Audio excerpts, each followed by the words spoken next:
Hello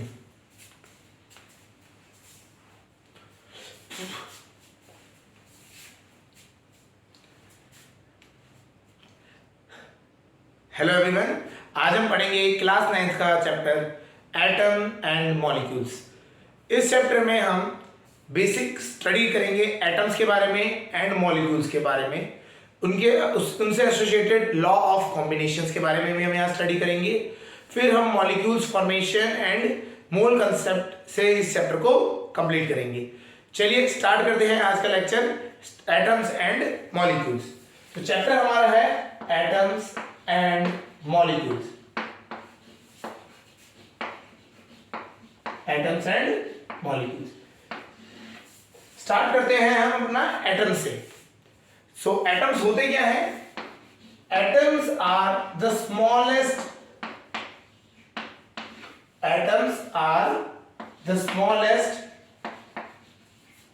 particle of matter, smallest particle of matter, सबसे छोटा particle होता है of matter, that may or may not exist independently,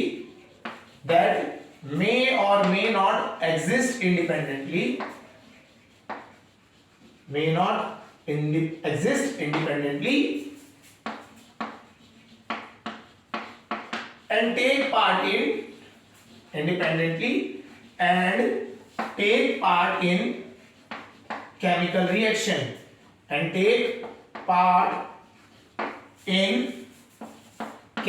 reaction क्या अब समझते हैं होता क्या है? हमारे आसपास बहुत सारे सब्सटेंस हैं, उनको हम मैटर कहते हैं, जो हमने इनसे पहले लेक्चर्स में पढ़ा था। Matter around us, is matter around us pure, ये दोनों चैप्टर्स में हम मैटर के बारे में काफी चीजें स्टडी कर चुके होते हैं। अब यहाँ पे जो मैटर है उसका जो स्मॉलेस्ट पार्टिकल, अगर हम एक मैटर लेते हैं उसको हम ब्रेक करते रहते, जो सबसे स्मॉलेस्ट अनडिविजिबल पार्ट जो आता है उसे हम एटम कहते हैं।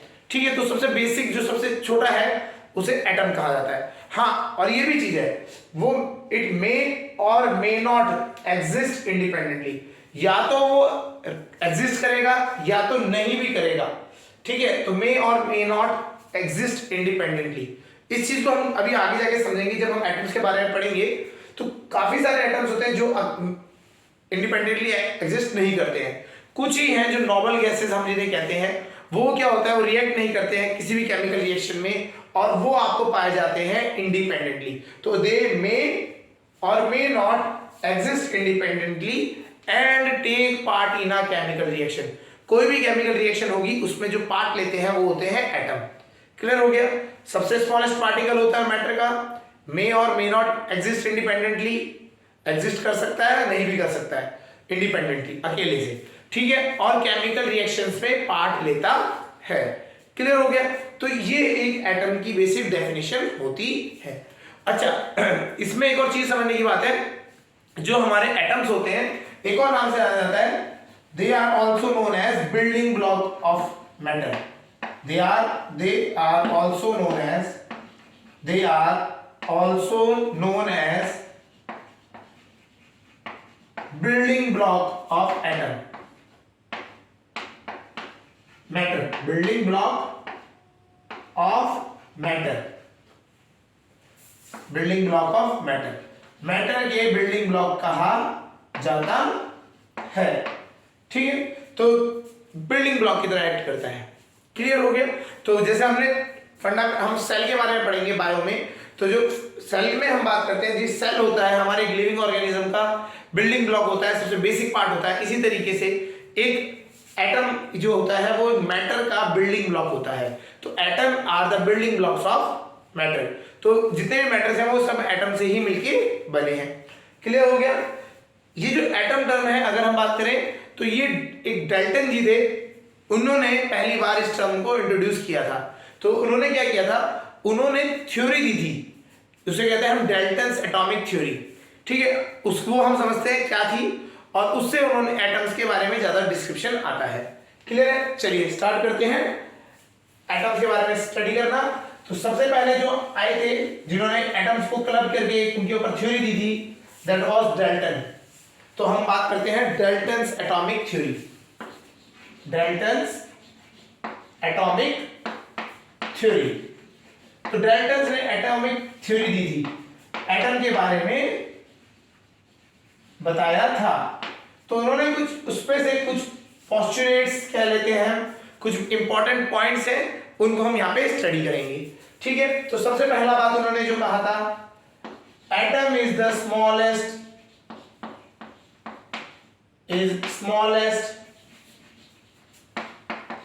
Particle of matter which cannot be that cannot be further divided, इनको फर्दर आप डिवाइड नहीं कर सकते, ये इन्होंने कहा था।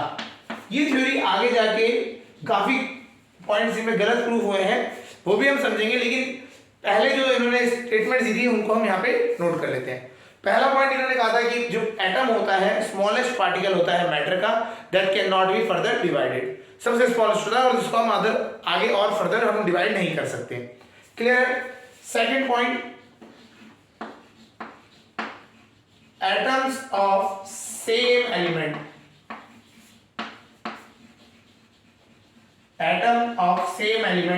have same mass and properties।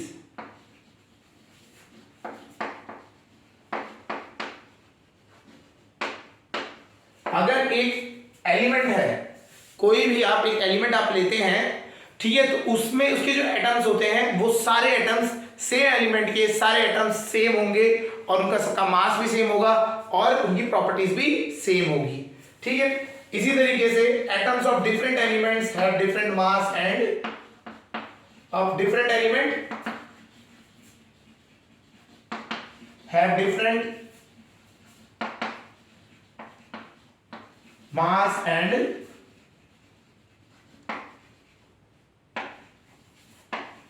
properties बिल्कुल डिफरेंट होगी अगर डिफरेंट एलिमेंट्स हैं, मास भी डिफरेंट होगा। हर एक एलिमेंट का अपना अलग अलग मास होता है, किसी का भी मास सेम नहीं होता है, ये डाल्टन जी ने कहा था। ठीक है। Fourth point, atoms can neither be created nor be destroyed, can neither be created nor be destroyed,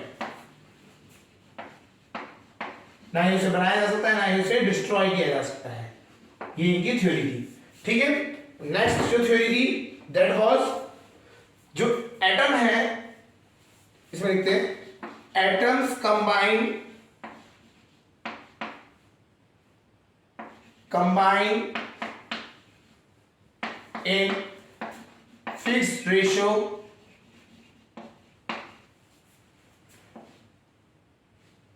to form a molecule और compound, to form a compound. Atoms जो होते हैं कंपाउंड बनाने के लिए, कोई भी अगर कंपाउंड बना रहे हैं तो वो क्या होते हैं, एक फिक्स्ड रेशियो में होते हैं, और ये फिक्स्ड रेशियो जो होता है वो होल नंबर्स होते हैं, बेसिकली फिक्स्ड होल नंबर्स में, ऐसा पॉइंट भी नहीं होता, फिक्स्ड रेशियो में होते हैं और वो होल नंबर्स में होते हैं। क्लियर है। और उसके बाद इस last point, in a compound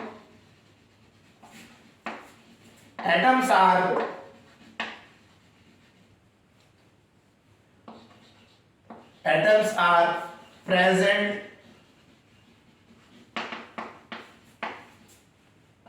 in a fixed relative number,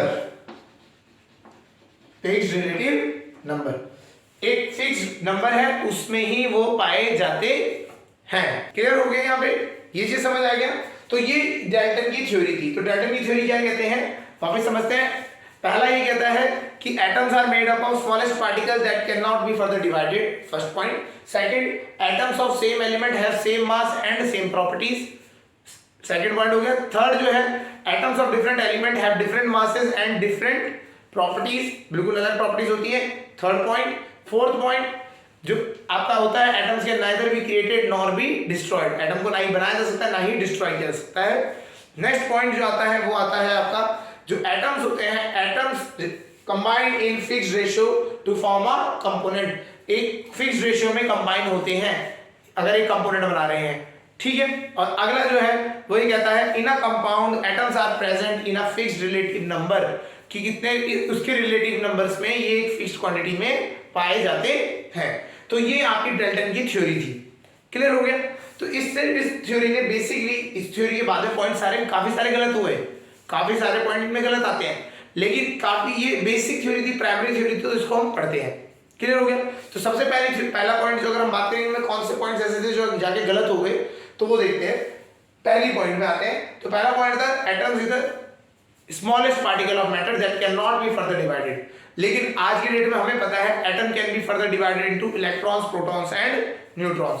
तो ये वाला पहला पॉइंट गलत हो जाता है उस फॉर्मूले से, ठीक है। तो फिर अगला क्या है, atoms of same element have same masses. ये पॉइंट भी गलत था। कैसे, हमें आइसोटोप्स पढ़ेंगे हम बाद में।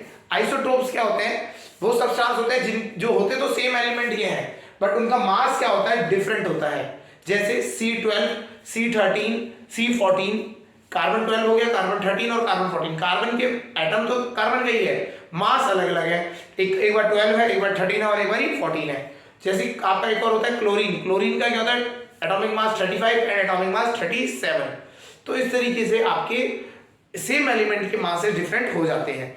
तो ये भी इसकी थ्योरी यहाँ पे पॉइंट गलत हो गया था। अगला जो था atoms of different element have different masses. एक टर्म हम पढ़ेंगे बाद में, आइसोबार्स। आइसोबार्स क्या होते हैं, आइसोबार्स वो एलिमेंट्स होते हैं जिनमें जो होते हैं डिफरेंट एलिमेंट्स होते हैं लेकिन उनका मास क्या होता है, सेम होता है। यहां इन्होंने बोला था डिफरेंट एलिमेंट का मास डिफरेंट होगा लेकिन मास काफी टाइम सेम हो सकता है। जैसे आर्गन और कैल्शियम, आर्गन का भी एटॉमिक मास 40 होता है और कैल्शियम का भी एटॉमिक मास 40 होता है, दोनों का मास सेम है बट एलिमेंट क्या है, डिफरेंट है। तो ये वाले पॉइंट भी गलत हो गए थे, क्लियर हो गया। तो इस तरीके से ये वाले पॉइंट्स गलत होते गए थे बाद में, ठीक है ना। ऐसे ही आपका atom can neither be created nor be destroyed.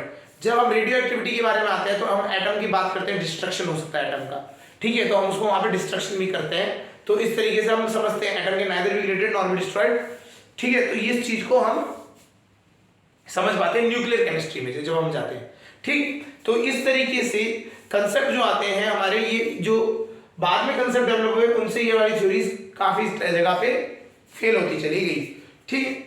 तो बट हमें ये थ्योरी पता होनी चाहिए, बेसिक थ्योरी है इसलिए हम इसे पढ़ते हैं, क्लियर। चलिए, तो हमने बात करी एटम की। एटम हमारा क्या होता है, स्मॉलेस्ट पार्टिकल होता है मैटर का, ठीक है। उसके बाद ये डाल्टन की थ्योरी का हमें समझ आ गया। अब हम बात करते हैं जो एटम्स होते हैं इनके वेट की अगर बात करें, वेट कैसे किया जाता है इनका वजन। डाल्टन जी ने, जब हम बात करते हैं, डाल्टन जी ने कंट्रीब्यूशन बहुत सारा दिया था इस एटम के लिए। उन्होंने पहली बार सिंबल्स को इंट्रोड्यूस किया था फॉर आइडेंटिफिकेशन एंड ऑल्सो उन्होंने बताया था कि किस तरीके से हम मास कैलकुलेट करेंगे इन एटम्स का। एटम का साइज एक्चुअली क्या होता है, बहुत छोटा होता है। अगर हम आपको थोड़ा सा समझे एटॉमिक साइज, अगर हम बात करें एटॉमिक साइज की, अगर कोई बात करता है तो एटॉमिक साइज जो होता है वो होता है अप्रोक्सीमेटली 10⁻⁹ मीटर में। इसे एक और बात नाम से कहते हैं नैनोमीटर, 1 नैनोमीटर के पास होता है। तो 1 नैनोमीटर बहुत छोटा होता है, इसको आप नेकेड आइज छोड़ दीजिए, माइक्रोस्कोप से भी देखना मुश्किल होता है, ठीक है। तो ये आपका बहुत ज्यादा छोटे साइज में पाया जाता है। अगर हम स्मॉलेस्ट एटम बात करें, स्मॉलेस्ट एटम होता है हाइड्रोजन का। स्मॉलेस्ट एटम जो है वो हाइड्रोजन का है और उसका साइज जो होता है वो होता है 0.1 नैनोमीटर। ये है रेडियस, ये क्या है, रेडियस है आपका हाइड्रोजन एटम का। तो हाइड्रोजन एटम का जो रेडियस होता है वो 0.1 नैनोमीटर होता है। इसको हम सर्कुलर अगर हम मानते हैं तो इसका जो साइज होता है वो 1 नैनोमीटर रेडियस होता है, क्लियर हो गया। तो बहुत ज्यादा छोटा साइज होता है ये। हम बहुत, अगर हम बात कर रहे हैं तो ये 10⁻⁹ में चल रहे हैं हम, तो इनका साइज क्या होता है, बहुत ज्यादा छोटा होता है। तो इसीलिए इनका वेट नापना बहुत मुश्किल हो जाता है। डाल्टन जी ने उसका वेट नापने के लिए हमें टर्म्स दी थी, कि मेथड बताए थे कि इस तरीके से हम करेंगे, ठीक है। तो हम इससे वेट से पहले एक थोड़ा एक टॉपिक है, ये भी समझ लेते हैं, कभी कभी पूछा जा सकता है। सिंबल्स दिए थे उन्होंने कुछ एटम्स के, जो आपके डाल्टन जी थे हमारे, उन्होंने कुछ सिंबल्स दिए थे। इन सिंबल से हम क्या कर सकते थे, रिप्रेजेंट करते थे एटम्स को। तो उस टाइम पे ज्यादा एटम्स डिस्कवर भी नहीं हुए थे, तो कुछ ही स्ट्रक्चर बनाए थे उन्होंने। हाइड्रोजन को उन्होंने बोला हाइड्रोजन को आप ऐसे लिखोगे, सिंबल में दिखाओगे, एक सर्कल विथ में सेंटर। ऑक्सीजन को कंप्लीट सर्कल, ये हो गया ऑक्सीजन। कार्बन को उन्होंने सर्कल विथ अंदर शेडेड होता था, ग्रे शेड हल्का हल्का, ये कार्बन हो गया। कुछ सिंबल्स में अल्फाबेट्स यूज होते हैं, जैसे आयरन में आई यूज कर दिया था, कॉपर में उन्होंने सी यूज कर दिया था, ठीक है। आपका सिल्वर में एस यूज किया था, इस तरीके से। कुछ में उन्होंने लाइंस यूज करी थी, जैसे फास्फोरस में उन्होंने इस तरीके का सिंबल यूज किया था, फास्फोरस। सल्फर में प्लस बना दिया था बीच में। गोल्ड में इस तरीके से 8 डॉट्स बना दिए थे बाद में।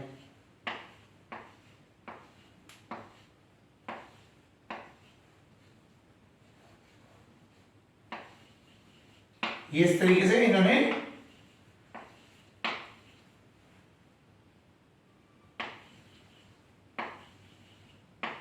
इस तरीके से, ये हो गया गोल्ड। तो इस तरीके से इन्होंने क्या किया था, अलग अलग सिंबल्स को दिखाया गया, अलग अलग एटम्स को रिप्रेजेंट करने के लिए।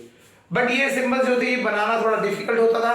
बाद में जाके इनका एक ऑल्टरनेट ढूंढा गया, अल्फाबेटिकली उसको रिप्रेजेंट किया गया, जो आज हम यूज करते हैं, ठीक है। तो इस तरीके से डाल्टन जो थे उन्होंने सिंबल्स को भी कंसेप्ट दिया था, symbol representation of atom. Clear हो गया। तो उसी को फर्दर ही हमने आज की डेट में हम बात करते हैं, तो एटॉमिक एटम्स जो होते हैं हमारे पास उन सबके सिंबल, जैसे हाइड्रोजन का H, ठीक है, आयरन का Fe, तो ये सारे सिंबल्स बाद में हमने डिस्क्राइब करते हैं, लेकिन कंसेप्ट बेसिक कहां से दिया गया था, डाल्टन ने दिया था। क्लियर हो गया। चलिए अब हम बात करते हैं एटॉमिक मास। साइज बहुत छोटा था, हमें ये समझ आ गया एटम्स का साइज जो होता है वो बहुत छोटा होता है, ये तो हमें क्लियर हो गया पॉइंट। लेकिन इनका अब बात आती है कि किस तरीके से एटॉमिक वेट नापा जाए। जो चीज बहुत बारीक होती है उस, देखो आपको एटॉमिक वेट नापने के लिए उस टाइम पे क्या होता था, जनरली बैलेंस होते थे। बैलेंस मतलब वेट बैलेंस, जो तराजू होते थे उनमें एक साइड में वेट रख दिया जो स्टैंडर्ड वेट है, और दूसरी जगह पे क्या रख दिया, नॉर्मल वेट, नॉर्मल जो चीज को वेट करना है। तो इस तरीके से वो बैलेंस हुआ करते थे, ठीक है। यहां पे क्या करते थे, एक साइड हम रखते थे स्टैंडर्ड और एक साइड क्या रख देते थे जो हमारा वेट इसका नापना है, ठीक है। तो आज भी ये प्रैक्टिस यूज होती है। आप अगर जाएंगे कभी कहीं पे वेइंग बैलेंस जानी है, वहां पे कहीं पे तराजू से नापते हैं आज भी, तो वहां पे आपको ये चीज मिल जाएगी, ठीक है। तो इस तरीके से पहले हम मेजर करते थे। अब एटम का जो साइज है वो बहुत छोटा है, इतना छोटा है कि आप इस तराजू, तो तराजू कोई सेंस ही नहीं बनता उस चीज के लिए। तो उन्होंने क्या बोला, इन्होंने बोला कि हाँ, आप इतना छोटा होने की वजह से आप कभी भी एटम का एक्चुअल मास नहीं निकाल सकते, आप हमेशा रिलेटिव निकालोगे, ठीक है। तो रिलेटिव निकालने के लिए कोई एक स्टैंडर्ड होना चाहिए। यहां तक समझ आ गया।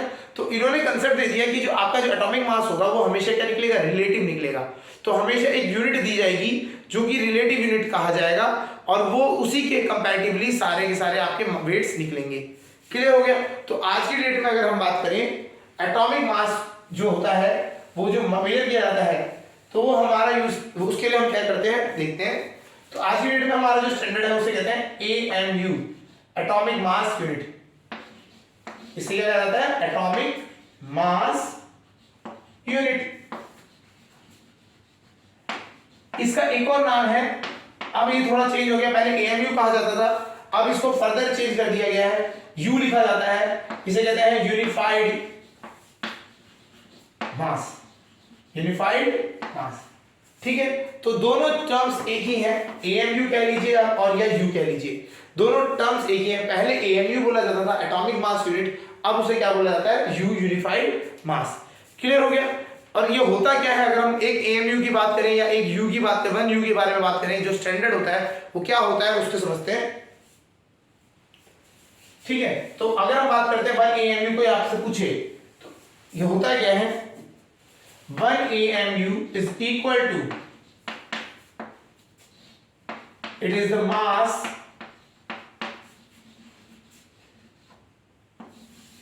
Equal to 1/12 of the mass of 1/12 of the mass of carbon 12 isotope. Carbon के आइसोटोप्स मिलते हैं कार्बन 12, 13, 14। तो उसमें से जो कार्बन 12 है उसका आपको क्या लेना है, मास लेना है, ठीक है। और उसके मास को 1/12 कर दोगे तो आपको 1 AMU मिलेगा। तो 1 AMU is the mass equal to 1/12 of the mass of C12 isotope. तो आपका जिनका भी मास मेजर किया जाता है वो हमेशा किसमें किया जाता है, in the terms of AMU, या फिर इसे क्या कहा जाता है, 1U भी कहा जाता है, ठीक है। तो वो क्या होता है, वो हमेशा 1/12 of the mass of carbon 12 isotope होता है। क्लियर हो गया, ठीक है। तो जो कोई भी एलिमेंट आप ले लीजिए, मैग्नीशियम, कैल्शियम, सोडियम, सल्फर, है ना, कोई भी क्लोरीन, ब्रोमीन, जो भी आप लेंगे तो उसका जो वेट नापा जाएगा वो हमेशा रिलेटिव नापा जाएगा। और रिलेटिव क्या होगा, रिलेटिव में जो स्टैंडर्ड बनेगा वो होगा 1/12 ऑफ द C12 आइसोटोप। जो मास है C12 का आइसोटोप का, उसका 1/12 कर देंगे और उसके बराबर होगा। क्लियर हो गया, ठीक है। चलिए, तो ये हमारा एक स्टैंडर्ड हमारा बन गया। उसी से हम आज की डेट में सारे के सारे मासेस निकालते हैं, ठीक। चलिए, अब इसमें देखते हैं कैसे, अगर हम बात करें एग्जांपल में थोड़ा सा समझा देते हैं। जैसे एग्जांपल है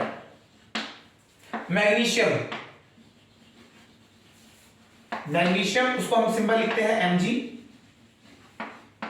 इसका मास अगर हम बात करते हैं 24U या 24 AMU है। इसका मतलब क्या है, जो कार्बन 12 का मास है, ठीक है, उसको 1/12 से डिवाइड किया तो कितना आ गया, 1 AMU आ गया। तो ये किसके बराबर है, 24 AMUs के बराबर है। तो जो कार्बन 12 का मास था उसको 12 से डिवाइड करेंगे तो क्या हो जाएगा, 1 आ जाएगा।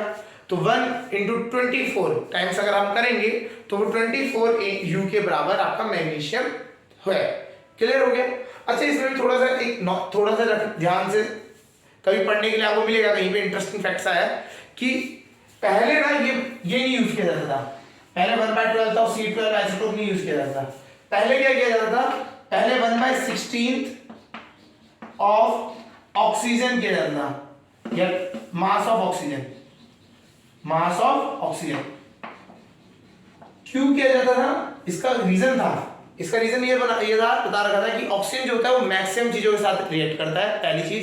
और दूसरी चीज, जो इसका मास अगर हम जब इससे करते थे तो जितने भी आपके अदर जो एटम्स या फिर दूसरे जो एलिमेंट्स निकलते थे उनके मास हमेशा होल नंबर्स में आते थे, तो इसलिए इसको यूज किया जाता था। बट बाद में इसको चेंज करके 1/12 ऑफ C12 आइसोटोप कर दिया गया। इसमें भी कोई डिफरेंस ऐसा आया नहीं है, सेम ही है। जो ऑक्सीजन का मास होता है वो 16 होता है, तो 1/16 करेंगे तो वो 1 AMU हुआ करता था, ठीक है। तो पहले हम ऑक्सीजन को यूज करते थे एज अ स्टैंडर्ड, अब हम किसे यूज करते हैं, C12 आइसोटोप को स्टैंडर्ड की तरह यूज करते हैं। तो आपको कभी भी कोई मास बोलता है, किसी भी बॉडी का जो एटम्स का मास अगर मेजर किया जाता है वो हमेशा किसमें किया जाएगा, एटॉमिक मास यूनिट में किया जाएगा, और it will be always a relative mass. ये आपको समझ के रखना है कि जो एटम का जो मास होता है वो हमेशा रिलेटिवली कैलकुलेट किया जाता है, क्योंकि वो एटम जो है वो एज अ यूनिट वो बहुत छोटी है, तो हमेशा उसको क्या करते हैं, किसी एक रिलेटिव के कंपैरेटिवली काम करते हैं। क्लियर हो गया। चलिए, तो हमने रिलेटिव मास समझ आ गया। आपसे कोई अगर रिलेटिव मास बोलेगा तो वो भी यही चीज है, AMU पूछेगा तो वो भी एक चीज ही है, तो है तो सब कुछ यही चीज है, ठीक है। क्लियर हो गया। अब हम बात करते हैं थोड़ा सा कुछ ऐसी प्रीरिक्विजिट चीजें हैं जो आपको यहाँ पे समझ आनी चाहिए। आगे हमें जो मॉलिक्यूल्स के बारे में पढ़ना है और जो हमें आगे मॉलिक्यूल्स बनाने हैं उनमें काफी चीजों की हमारे रिक्वायरमेंट है, तो हम वो यहाँ से स्टार्ट करते हैं। सबसे पहले हम थोड़ा सा समझते हैं एटॉमिक मासेस, समझते हैं एटॉमिक मासेस हम समझते हैं फर्स्ट 20 एलिमेंट्स को हम समझते हैं। आपको फर्स्ट 20 एलिमेंट्स तो बिल्कुल प्रॉपर तरीके से समझ आने चाहिए, याद आने चाहिए कि हाँ उनकी एटॉमिक मास है, वो चीज पता होना चाहिए। तो हम क्या करते हैं, इस तरीके से लिख देते हैं, सीरियल नंबर लिख लें या उसको हम एटॉमिक नंबर भी कह सकते हैं। एटॉमिक नंबर, एटम कौन सा है ये एलिमेंट, हम बात करें तो किसका है, एलिमेंट क्या है हमारा और उसका वेट क्या है, एटॉमिक मास, ये हमें पता होना चाहिए। ठीक है, फर्स्ट 20 एलिमेंट्स तो आपको पता होने चाहिए। पहला है एटॉमिक नंबर 1 हाइड्रोजन, सारे लिख देते हैं, lithium, beryllium, boron, carbon, nitrogen, oxygen, fluorine, neon. ठीक है, इन पहले यहां तक बात करते हैं। इनके एटॉमिक नंबर ऐसे हैं 1 2 3 4 5 6 7 8 9 10। फर्स्ट 10 एलिमेंट्स क्या आते हैं। एटॉमिक मासेस क्या है, हाइड्रोजन का एटॉमिक मास है 1, हीलियम का 4, लिथियम का 7, बेरिलियम का 9, बोरॉन का 11, कार्बन का 12, नाइट्रोजन का 14, ऑक्सीजन का 16, फ्लोरीन का 19, नियॉन का 20। ठीक है, तो इस तरीके से ये आपके एटॉमिक वेट्स हैं, उनको आपको फर्स्ट 20 तक हमें याद करने कंपलसरी है, क्योंकि आपको क्या होगा अभी आगे जाके हमें क्वेश्चन आएंगे मॉलिक्यूलर वेट निकालने के लिए। तो मॉलिक्यूलर वेट निकालने के लिए आपको एटॉमिक मास पता होना चाहिए, तभी आप उसके मॉलिक्यूलर वेट निकालेंगे। प्लस अभी हम जाके पढ़ेंगे लॉज ऑफ कॉम्बिनेशंस। तो लॉज ऑफ कॉम्बिनेशन में जब हम बात करेंगे लॉ ऑफ डेफिनेट प्रोपोर्शन, वहां पे आता है ना डेफिनेट प्रोपोर्शन बाय मास। तो मास का कंसेप्ट आपको पता होना चाहिए, तो मास आपको सारे पता होने चाहिए। ठीक है, तो आपके क्या है hydrogen, helium, lithium, beryllium, boron, आपको सीक्वेंस में भी याद हो जाएंगे तो बहुत सही रहेगा। ठीक है, hydrogen, helium, lithium, beryllium, boron, carbon, nitrogen, oxygen, fluorine, neon, ये हो गए फर्स्ट आपके 10। ठीक है, चलिए ये आपके हो गए नोट। अब इससे आगे वाले कर लेते हैं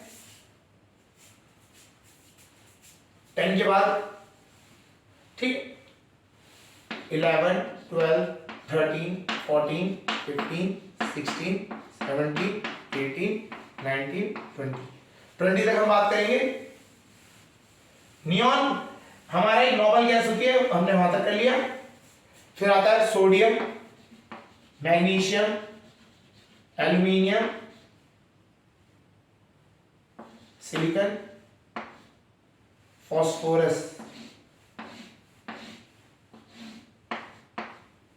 sulphur, chlorine, argon, potassium, calcium, ये आपके क्या हो गए एलिमेंट्स। अच्छा, इनके सिंबल्स लिख रहे हैं, लिखे हैं मैंने, इनके नाम भी आपको पता होने चाहिए। पहले वालों में नाम देख लेना, इनके नहीं तो नाम मैं यहां लिख देता हूं। सोडियम है इसका, मैग्नीशियम,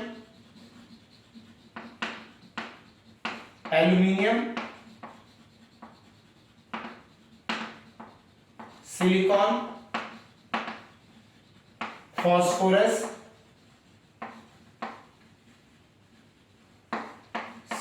सल्फर,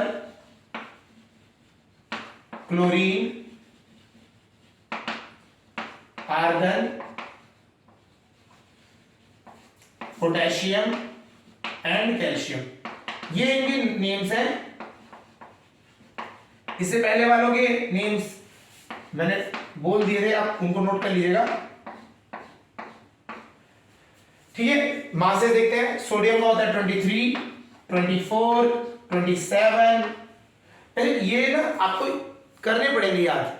ठीक है, आप बार बार आप प्रैक्टिस करेंगे तो ये अपने आप याद हो जाएंगे, इसमें ऐसा कोई बड़ी चीज नहीं है। ठीक है, ये जरूरी है, ये आपका रिक्विजिट है। अगर आपको सपोज करो आपको पूछा जाएगा एल्यूमिनियम ऑक्साइड का मास निकालिए, तो आपको एल्यूमिनियम का तो पता होना चाहिए, ऑक्सीजन का भी पता होना चाहिए, तो दोनों का मिला के आप तभी निकाल पाएंगे। क्लियर हो गया? तो इस तरीके से आपको करना पड़ता है। ठीक है, सिलिकॉन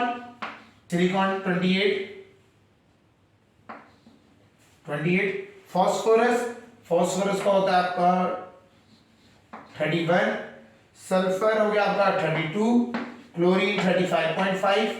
ये एक आपका ऐसा है जो डेसिमल में आता है, तो आपको पता होना चाहिए। Argon 40, 39 and then 40। ये 40 दोनों होते हैं, ये आपको इसमें भी ध्यान रखना है। क्लियर हो गया? तो ये आपके फर्स्ट 20 एलिमेंट्स के एटॉमिक मासेस और एटॉमिक नंबर आपको ये याद होने चाहिए, कौन सा किस नंबर पे आता है, किस क्या उसका एटॉमिक मास होता है। तो ये जब आपको याद हो जाएंगे, इसके बाद हम मॉलिक्यूल फॉर्मेशन और मॉलिक्यूलर मास जब हम निकालना स्टार्ट करेंगे तब ये हमें हेल्प करेंगे। क्लियर हो गया? तो आज के अभी लेक्चर में हमने क्या पढ़ लिया है, हमने एटम के बारे में पढ़ा, डाल्टन की थ्योरी हमने उसके बारे में समझ ली, उसके बाद हमने बात करी जो एटम के डाल्टन ने जो सिंबल्स दिए थे उनके हमने समझे पॉइंट्स, उसके बाद हमने बात करी जो डाल्टन ने एटॉमिक मास का कंसेप्ट दिया था AMU, एटॉमिक मास यूनिट या फिर हम यूनिफाइड मास कहते हैं, उसका कंसेप्ट जो कि 1 AMU इसके बराबर होता है 1/12 ऑफ C12 आइसोटोप जो आज हम यूज कर रहे हैं। क्लियर हो गया? फिर हमने बात करी जो फर्स्ट 20 एलिमेंट्स है इनके एटॉमिक मासेस क्या है। ये सारे जो मासेस हैं आपके ये यू में आ रखे हैं या AMU हम जिसकी बात कर रहे हैं तो ये यू में होते हैं, यूनिफाइड मास कह लीजिए या फिर इसकी AMU, इसकी यूनिट क्या है यू में है। ठीक है, तो ये सारे जो मासेस हैं वो यू की फॉर्म में आते हैं। क्लियर हो गया?